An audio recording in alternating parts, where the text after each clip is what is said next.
Hey everybody, this is Tasha, the single Spoonie mom, and I am recording this little video because I actually realized that I, new to doing the whole YouTube thing and everything as I am, completely forgot to do an introductory video. So this is it. I would like to introduce myself and what this whole blog and the single Spoonie mom website and social media accounts are all about. So first of all, again, I am Tasha. That is my real name. Some of you know me as Ray Ford. Hi. That is my writing pen name, and I also edit under that name. So here I am the real me, which is Tasha. Single Spoonie mom. You might be curious of where I get that name from. So first of all, yes, I am a single mom, so that's part of it. I have a 9-year-old son named Caleb who is awesome. And, well, we have a love scream relationship going on, but for the most part, he's pretty doggone awesome. He does deal with some issues himself, being ADHD, possibly misdiagnosed as more of a high functioning autism situation, autism spectrum disorder. He does definitely have a sensory processing disorder. And we're working on all that, trying to figure out how to make things a little bit easier for him. But he is super duper duper super smart. He reads because I write, so he reads a lot. He has a huge vocabulary, and he's just the light of my world. He does great in school, and he's a fun kid, and everybody loves him. And you'll probably see him at some point because this is single Spoonie mom, so if you don't see my kid, then something's wrong. But he'll be around. Let's see, the Spoonie part. This is something a lot of people might not know about. I've had doctors not know what a Spoonie is or the spoon theory. I've had people who suffer from chronic illness not know what the spoon theory is. But a Spoonie is someone who heard the spoon theory and embraced it, and really took to it so much that we call ourselves Spoonies. I also have Crohn's disease, so I do call myself a crony as well. A lot of people think these names are funny, but they're just kind of like little nicknames, and it's a little community that we belong in. I will talk more about the spoon theory later, but really quickly, just a definition of spoon theory. I'll actually ask my friend to give that to you. Alexa, what is the spoon theory? The spoon theory is a disability metaphor used to explain the reduced amount of energy available for activities of daily living and productive tasks that may result from disability or chronic illness. There you go. So, Christine Miserando, I believe I'm saying that last name right, from ButYouDon'tLookSick.com, is who wrote the spoon theory. And to make it short, even though it's a little bit longer than that, the basic thing is, let's just say a healthy person starts off with unlimited spoons, or maybe like 100 spoons, 50 spoons, whatever. Spoons are energy reserves, and that includes physical energy and mental energy. If you are chronically ill, disabled, depressed, anxious, whatever, you start off with a lot less spoons. You have a lot less to work on. Now, everybody's different again. I know I have some friends with MS. They probably start off with 5. I have some friends with mild Crohn's disease or mild fibromyalgia. They maybe get 20 spoons to start off with. But for the spoon theory to work, we basically say 10 spoons to start off with in the day. And you wake up and you say, what do I have to do today? And you make a list, and you have to account so many spoons to each task. It might take you 2 spoons to shower. It may take you another 5 spoons to go to work or school if you do either of those things. What that leaves you after is 3 spoons left for the day.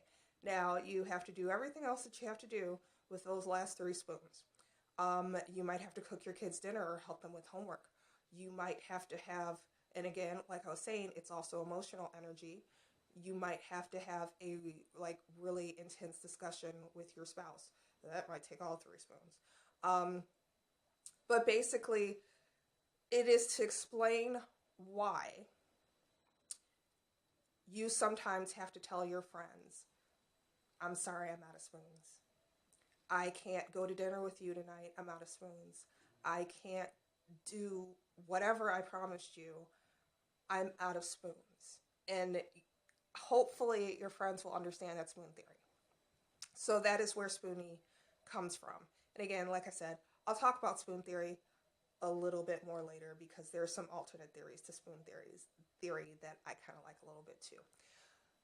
So there are a few different purposes to the single Spoonie mom that I want to talk about them with you so that you understand what this YouTube channel is about, what you're going to see coming from me.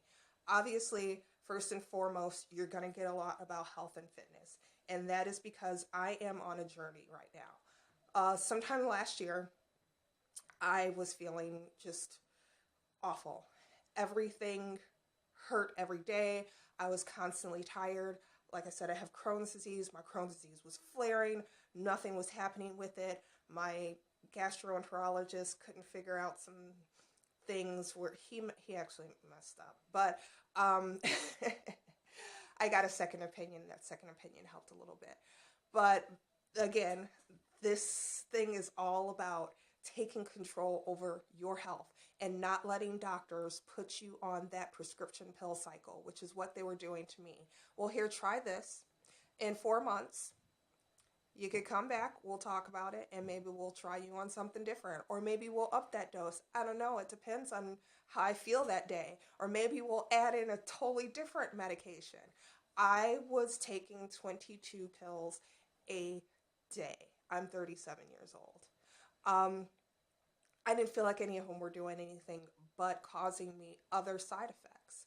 I was on steroids. I had gotten up to 170 pounds, and I haven't weighed that much since I was pregnant. And I don't want to be, I don't want to make that sound like that's bad, because for some people that's not bad. For me, as someone with pre-osteoporosis, that's bad. That much weight on my bones can cause some serious damage. I also have osteoarthritis. Whew. So I had to get off of the steroids. The steroids were causing a lot. Well, they basically cause all those issues that I just mentioned, along with the Crohn's disease, the osteoporosis, the osteoarthritis, the weight gain, dental problems. All of that's caused by steroids. So that was the first thing that I had to get off of. I was on a lot of different, this pain medication, that pain medication. I was on an antidepressant, which I was taking just so that I didn't feel hopeless about my illness and what was happening to me. And that particular medication, which was Wellbutrin, if anybody's taking this and happens to feel weird and feel that it's not for you, please talk to your doctor. And if your doctor ignores you like mine did, she actually told me that she thought that I was talking about my extra anxiety because I wanted to get extra drugs, which was not what was happening. Please talk to your doctor. If they say no, talk to another doctor. If any sort of medication, especially medications that are meant to mess with your brain, make you feel worse, get off of them. And I'm so serious about that. So at the end of last year, I went to go and see a new healthcare professional. He was actually a psychiatrist, but he was an internist before he was a psychiatrist. And he studied in India, which I thought was kind of funny. And I joked with him. I said, don't most people from India come to America to study medicine? And he's like, no, well, some do, some don't. The main thing about studying in India was I got to study both Western and Eastern medicine. I was like, oh, okay. So we had a 3-hour conversation. Where do you get a doctor to spend 3 hours with you, by the way?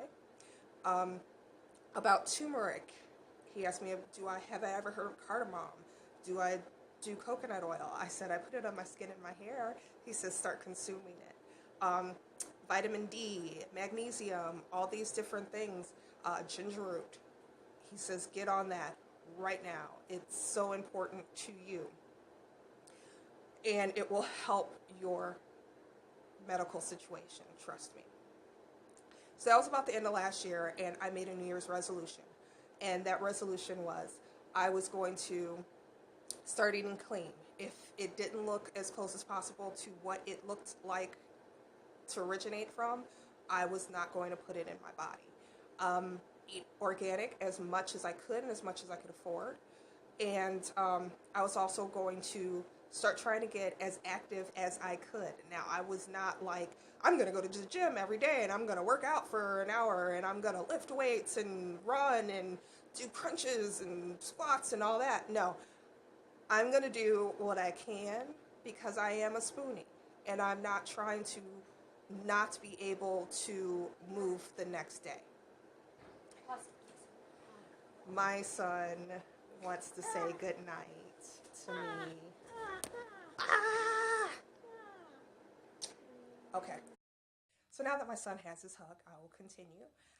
So like I was saying, I also decided that I would just kind of get as much exercise and like a fitness program going as I could up to my ability and not try to go above that and go all crazy at the gym. So I started seeing a physical therapist twice a week, and he actually explains it a lot better than I just did.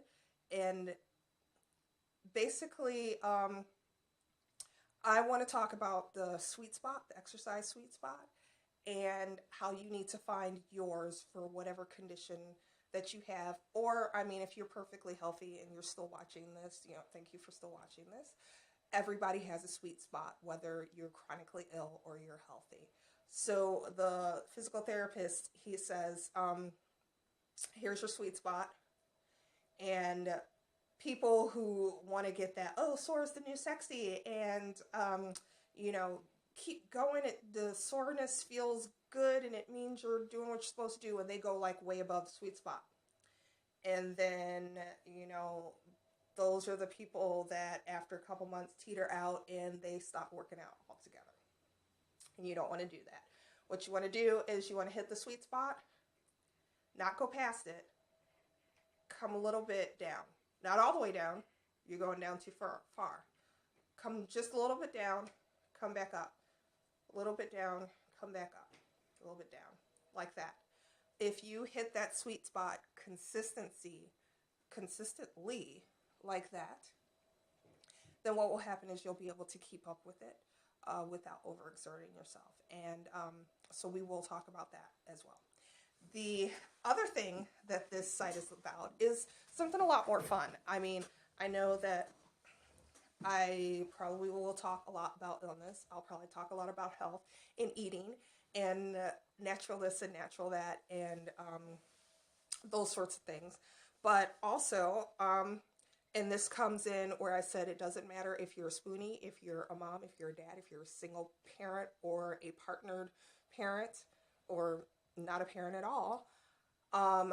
If you're just a single guy just graduated from college, you can certainly get some information from this page and this YouTube channel as well, because I'm going to be talking about budgeting, kind of living a fabulous life without much money at all. You can do it even if you make a lot of money but you're trying to save. This will help you with some saving tips. Just to let you know, I am disabled. I live on a very, very, very small budget. My monthly amount is probably what a good number of people make in a week. But I live on that, and I raise a child on that. And I do it creatively. My clothes, my jewelry, my makeup, all that is top of the line. And as a matter of fact, everything that I'm wearing right now comes from a company called La Tote, which is rental subscription, and you've probably heard of them. If not, you'll hear me talk about them a lot, because you could wear designer clothing for not a lot of money. You can get high-end makeup for not a lot of money. Of course, it's samples, and if you've seen the other video that's available right now on my YouTube channel, you'll know that it's samples, but it's all that I use. I just kind of mix and match it throughout the month, and they send you so much that it works. Um, Anything, food, you could do it all as long as you do it creatively. So I will talk a lot about that, and hopefully you stick around and look for those videos from me. So some things that you are probably definitely going to hear from me. I'm going to talk about ACV, otherwise known as apple cider vinegar, and I know you've probably seen a ton about that.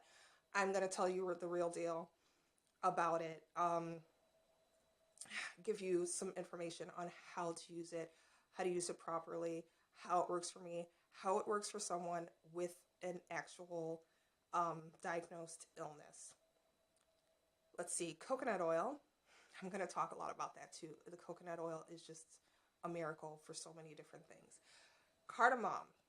Again, that's what that doctor talked to me about, and I never would have guessed that it had as many benefits as it does, and it's amazing.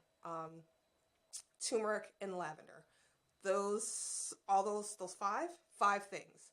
I'm going to probably talk about a ton, and you'll hear them more than you need to. But always feel free to ask me any questions. I've been doing a lot of research, and I am writing a book on all of this that will be available probably sometime next year, because I need a year's worth of research into how it's affecting my body before I put out a book. I'm not one of those that's going to be like, hey, do this, and then next month I'm sick again. No. So you'll hear me talk about that. You're going to hear me update you on my wellness, my journey, my moods, my fatigue, everything, my health, fitness, how I'm doing.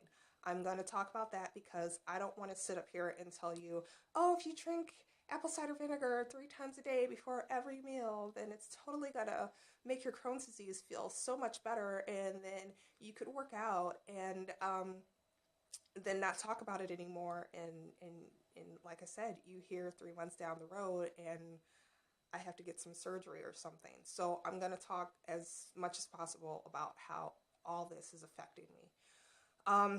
And again, life hacks and budgeting tips. Beauty boxes, Thrive Market, which is where I get my pantry food from, organic, non-GMO, all natural. It's about 50% off to get it through Thrive Market. So I will talk about Thrive Market. I'll talk a lot about Latote because I love Latote. You also might see some planner stuff from me. I love planners. I'm an Erin Condren addict. Of course, I have moved into a couple other ones for different reasons. But if you look at my Instagram, you will see planner spreads and, oh, look at how pretty this is. And a lot of that I do just because it's calming for me. It's a little bit of self-care, but also, and the main reason is that planning and journaling on an everyday basis and spending time doing it lets you log how you're feeling, your moods, how tired you are, how much pain you're in. And it's so important to know all these things so that you know what to do and keep yourself feeling good. So you'll see some planner stuff in there. Hopefully not too much. I know it's not. This isn't a planner blog. So don't worry. I really doubt that you won't see any plan with me's coming from me. But I probably will talk about it. So that's it. If you have any questions, ask me down in the comment section. You could also email me at singlespoonieMom@gmail.com. Again, the website will be up shortly, and at singlespoonieMom is my Instagram. All these links will be down in the description box. So please check me out. Keep watching, subscribe, give me a thumbs up, please.